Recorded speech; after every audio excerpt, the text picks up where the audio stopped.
Hello, welcome to Golpo Logon. This is Ruba. Today I'm going to read The Adventures of Sherlock Holmes, The Dancing Man by Sir Arthur Conan Doyle, Part 1. So, here we go. One morning, Sherlock Holmes handed me a sheet of paper. "Look, Watson. Is it? Can you explain this problem?" I looked at the paper. To my surprise, it was covered with a line of strange pictures. These pictures looked like little dancing men. "A child must have drawn this," I said. "Where did you get this piece of paper, Holmes?" "It arrived by post this morning," answered Holmes. "A man called Hilton Cubitt of Ridlingthorpe Manor in Norfolk sent it to me. Mr. Cubitt is coming to see me today." "There's a ring of the doorbell, Watson. Perhaps there's Mr. Cubitt now." A moment later, a tall gentleman entered the room. He had a handsome face with clear blue eyes and looked very strong and healthy. This gentleman shook hands with both of us. Suddenly he caught sight of the strange drawings. "Here's a mystery, Mr. Holmes," he said. "What do you think of these drawings?" "They look like children's drawings," replied Holmes. "But why? Do you think they are important?" "I don't, Mr. Holmes. But these drawings are making my wife very frightened. That's why I come to see you. I want to find out what they mean." Holmes held up the paper, so that the sunlight shone through it. It was a page torn from a notebook, and the markings on it looked like this. Holmes examined the paper carefully. Then he folded it up and put it in his pocket. "This is a most interesting and unusual case, Mr. Cubitt," he said. "Please tell us your story from the beginning." "I am not very good at telling stories," said Mr. Cubitt. "But first, I want to explain something. I am not rich, but I come from a very old and well-known family. My family is lived at Ridlingthorpe Manor in Norfolk for nearly 500 years. Last year, while I was visiting London, I met an American lady called Elsie Patrick. Elsie and I became friends and soon fell in love. I didn't know anything about Elsie's family or her past life, but I decided to ask her to marry me. The day before our wedding, Elsie spoke to me. "I have some very sad thing happened to me in my past life, Hilton. I've done nothing wrong, but I wish to forget my past. Please promise me you will never ask me anything about it. If you are unable to make this promise, then please go back to Norfolk and leave me." So I promised Elsie I would never ask her anything about her past life. We've been married for a year now. We've been very happy. Till all this time, I kept my promise. But one day, about a month ago, my wife received a letter from America. I saw the American stamp. She read the letter and her face turned white. Then she threw the letter in the fire. She said nothing. But from that time, there's been a look of fear on her face. Mr. Holmes, My wife is a very good woman. I'm sure she's not done anything wrong in her past life. But Elsie knows I'm very proud of my family. My family's long history is very important to me. She would never do anything to upset me.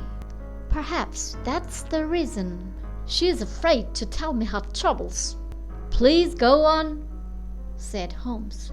Well, continued Mr. Cubitt, yesterday morning a strange thing happened. I found this piece of paper lying on the sundial in the garden. At first I thought it was a child drawing, but when I showed the paper to Elsie, she fainted. Sees them, she's seeing like someone in the dream, and this terror in her eyes. I didn't know what to do. If I took the paper to the police, they would laugh at me. So I came to you, Mr. Holmes. Please help me. I'm not rich, but I'll spend all my money to protect my wife from danger. I was sorry for Mr. Cubitt. He was a good man, and I saw he loved his wife very much. Holmes did not speak for some time. Mr. Cubitt, don't you think, he said at last, you should ask your wife to tell you everything? But I promised Elsie I would never ask her about her past, replied Hilton Cubitt. If she wants to tell me something, she will. But I will not ask her to tell me. I'll be pleased to help you, said Holmes. I believe there is a meaning in the pictures of the dancing men, but I need more information before I can say what it is. Go back to Norfolk. If there are any more pictures of dancing men, make a copy of them for me. If anything important happens, I'll come to Norfolk at once. During the next few days, Holmes was very quiet. Several times he looked at the paper with the dancing figures on it. Then, one afternoon, about a fortnight later, we had another visit from Mr. Cubitt. He seemed worried and tired. My wife hasn't told me anything yet, Mr. Holmes, he said. But I have more pictures of dancing men. And more important, I've seen the male who draws them. But I'll tell you everything that has happened. The morning after I visited you, I found another line of dancing men. They were drawn with chalk on the tool house, which stands in the garden near the house. I made this copy. Hilton Cubitt unfolded a paper and laid it on the table. Excellent, cried Holmes. Please go on. After I made the copy, continued Mr. Cubitt, I cleaned off the marks. Here it is. Holmes was delighted. We are beginning to get a lot of information, he said. I decided to find out who's drawing the pictures, went on Hilton Cubitt. So the next night I took my gun and sat beside a window which looks out onto the garden. At about 2 o'clock in the morning, my wife came into the room. She was wearing a nightcloth. She asked me to come to bed, but I refused. No, Elsie, I said. I want to see who's drawing these pictures.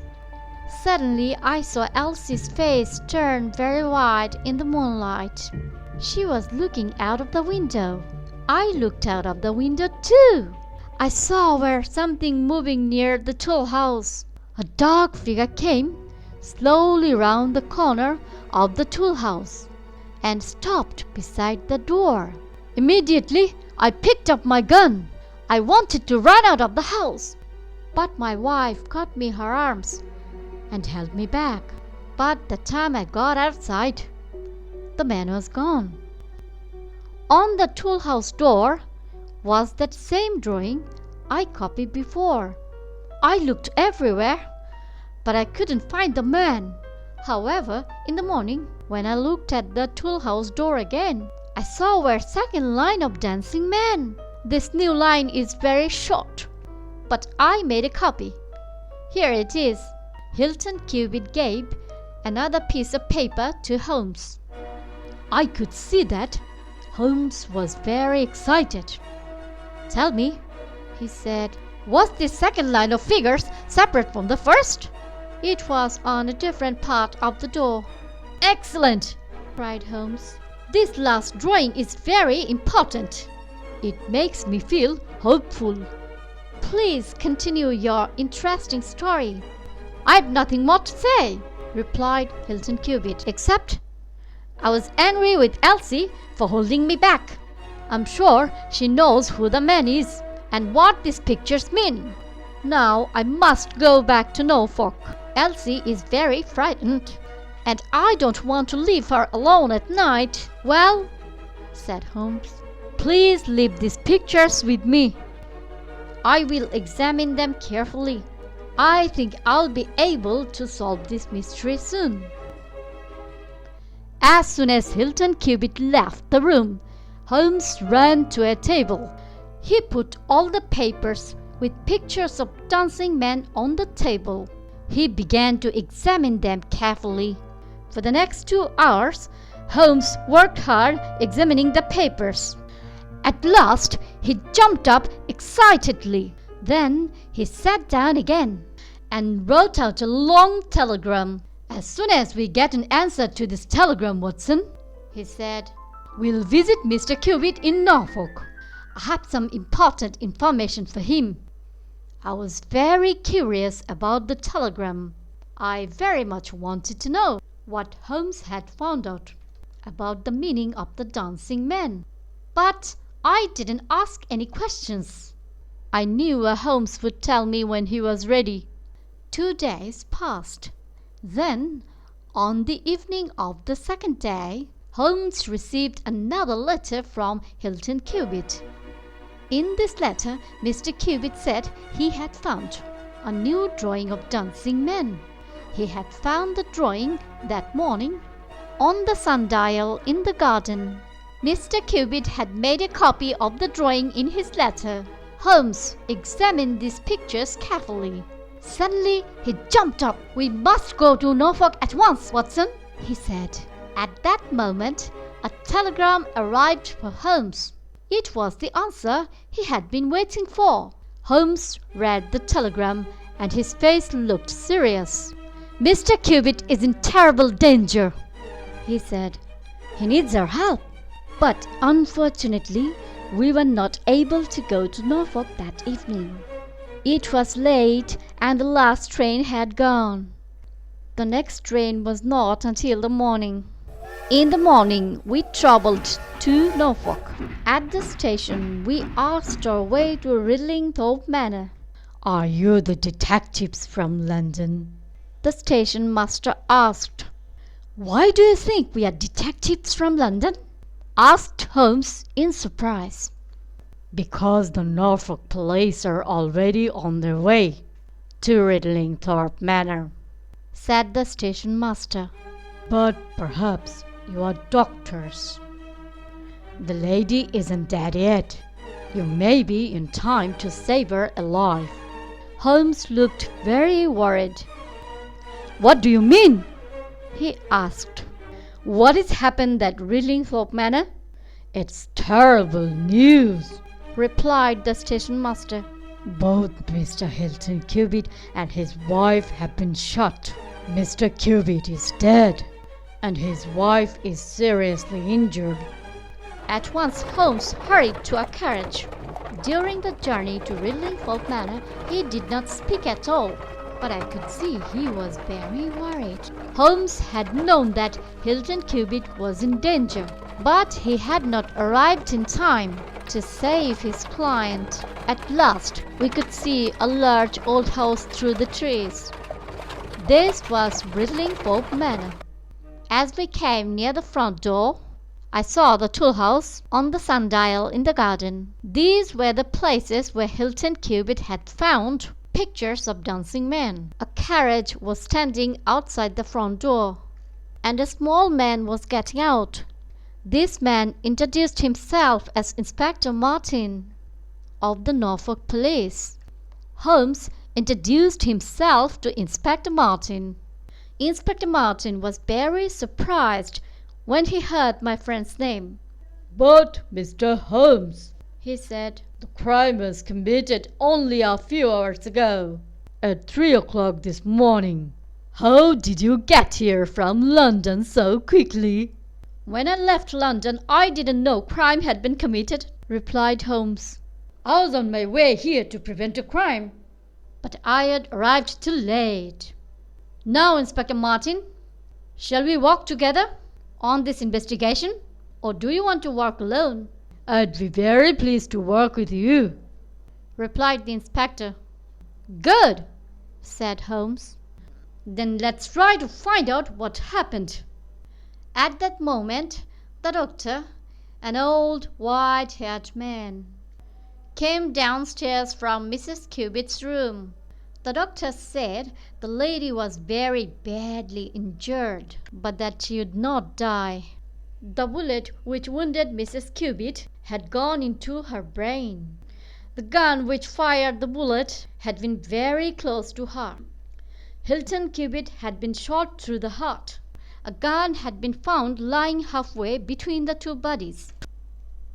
2 shots had been fired from the gun, but we did not know if Mrs. Cubitt had shot her husband first and then shot herself, or if Mr. Cubitt had shot his wife, then killed himself.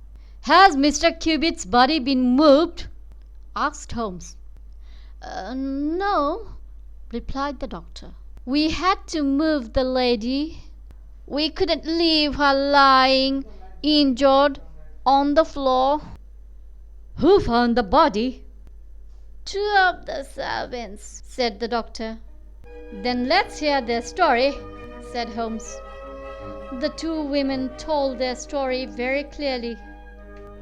They had been awakened from their sleep by a loud noise. A minute later, they heard another noise. Both women ran downstairs from their rooms. The door of the downstairs room was opened, and Mr. Cubitt lay dead on the floor. Near the window, his wife was sitting with her head against the wall. One side of her face was red with blood. The window was shut, and the room was full of smoke and the smell of gunpowder. Immediately, the 2 servants sent for the doctor. When he arrived, they carried Mrs. Cubitt upstairs. The servant didn't understand why the crime had been committed. Mr. and Mrs. Cubitt had been in love with each other and had never quarreled. "Tell me," said Holmes, "when did you first notice the smell of gunpowder?" "When we ran out of our rooms upstairs," replied the women. "Good," said Holmes. "Now, let's examine the room downstairs." The room was small with a window looking onto the garden. Mr. Cubitt's body lay on the floor. "You can take away the body now," said Holmes. Then he turned to the doctor. "Have you found the bullet which injured Mrs. Cubitt?" he asked. "No," replied the doctor. "The bullet is still somewhere in her brain." "You'll have to operate to remove the bullet." "We know that 2 bullets were fired from the gun," said Inspector Martin. "and we know where each bullet went. 1 bullet killed Mr. Cubitt, and the other injured his wife." "Yes," said Holmes. "But what about the 3rd bullet? The bullet which passed through the window frame?" He turned suddenly and pointed to a hole in the bottom of the window frame. This hole was the exact shape and size of a bullet. "Wonderful!" cried Inspector Martin. "Then 3 shots were fired Not two. A third person was in the room. But Mr. Holmes, how did you know? A bullet had passed through the window frame. Well, said Holmes, you remember that the two servants smelled gunpowder as soon as they left their rooms? Yes, said the inspector. but I still don't understand. The servants' rooms are upstairs, but the gun was fired downstairs, so the smell of the gunpowder must have been blown from this room to the rooms upstairs. Therefore, the window must have been opened. A third person could have stood outside the window and fired through it. If somebody inside the room fired at this person and missed, the bullet would pass through the window frame. I understand, said Inspector Martin. but when the servants entered this room, they said the window was shut. That was because Mrs. Cubitt had just shut it, replied Holmes. But what's this? A lady's handbag was standing on a small table. I saw it was full of money. The money was tied together. We counted 20 50-pound notes. This money is important evidence, said Holmes. And now let's find out where the third bullet went after it passed through the window frame. We all went outside into the garden. There were flowers planted underneath the window. The flowers were broken and there were large footprints on the ground. Holmes searched in the grass. Suddenly he bent forward and picked something up. It was the missing bullet. I think, Inspector, he said, that our case is nearly solved. But Mr. Holmes, said the inspector, who was this other person and how did he get away? I will tell you later, said Holmes. First I want to know if there is a place near here called El Regis. We asked the servants, but none of them had ever heard the name. Then the boy who worked with the horses remembered a farm with that name. This farm is a very lonely place, many miles away near a village called East Ruston. Holmes thought for a moment. Then he smiled strangely. Bring a horse, he said to the boy. I want you to take a message to El Regis farm. Then Holmes took from his pocket all the papers with the pictures of the dancing men on them. He sat down at a table and worked carefully. Finally, he handed a note to the boy. Give this note to the person whose name is written on the outside, said Holmes. And don't answer any questions. I looked at the outside of the note. It was addressed in large writing to Mr. Abe Slaney, El Regis firm, East Ruston, Norfolk. Then Holmes turned to Inspector Martin. I think you should get more policemen, he said. We have to catch a dangerous criminal.